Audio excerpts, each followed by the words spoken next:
നമുക്കിന്ന് ചേമ്പിൻ്റെ തണ്ടും കപ്പയും കൂടി പച്ചമുളക് ഇട്ട് വയ്ക്കാം. കഷ്ണം നുറുക്കി വെച്ചതുണ്ട്. ഇത് നമുക്ക് പാത്രത്തിൽ ഇട്ട് കൊടുക്കാം.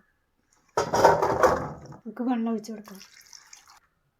കുറച്ചും കൂടെ ഒഴിച്ച് കൊടുക്കാം. നമുക്ക് ഈ വെള്ളം ഊറ്റിക്കളയാനുള്ളതാണ്. അത് വേവട്ടെ. അപ്പോഴേക്ക് നമുക്ക് ചേമ്പിൻ്റെ തണ്ട് നുറുക്കിയെടുക്കണം. ഈ ചേമ്പിൻ്റെ തണ്ട് നുറുക്കിയെടുക്കാം. നമുക്കിത് തുറന്ന് നോക്കാം. അപ്പോൾ അതായിരുന്നു നമുക്കിതിൻ്റെ വെള്ളം ഊറ്റിക്കളയാം. നമ്മളിതിലത്തെ വെള്ളം ഊറ്റിക്കളഞ്ഞു. ഇനി നമുക്കിതിലേക്ക് തിളച്ച വെള്ളം ഒഴിക്കാം. നമുക്കിനി ചേമ്പിൻ്റെ തണ്ട് ഇട്ട് കൊടുക്കാം. കുറച്ച് മഞ്ഞൾപ്പൊടി ഇട്ട് കൊടുക്കാം. ഇട്ടിട്ടില്ലെങ്കിലും കുഴപ്പമില്ല. ഉപ്പ് കൂടി ഇട്ട് കൊടുക്കുക. 1 സ്പൂൺ ഇട്ട് കൊടുക്കുക. ഇല്ലെങ്കിൽ പിന്നെ ഇട്ട് കൊടുക്കുക.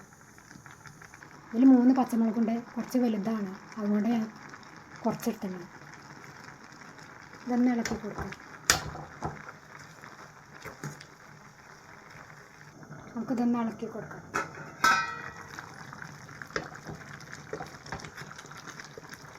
പച്ചമുളകൊക്കെ ഒന്ന് ഉടച്ച് കൊടുക്കാം. നമുക്കിതൊന്നും കൂടെ അടച്ച് വയ്ക്കാം.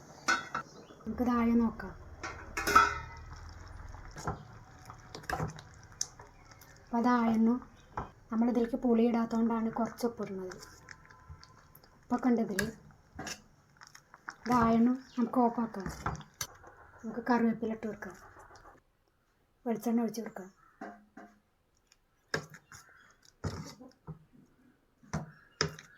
കുറച്ച് കഴിയുമ്പോഴേക്കും ഇതൊന്നും കൂടെ കുറുക്കും. ചേമ്പിൻ്റെ തണ്ടൊക്കെ വന്നെണ്ണു.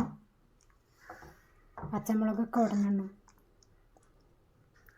നിങ്ങളിതുപോലെ ഒന്ന് ഉണ്ടാക്കി നോക്കണേ. ഇഷ്ടപ്പെട്ടെന്ന് വെച്ചാൽ ഒന്ന് സബ്സ്ക്രൈബ് ചെയ്യണേ.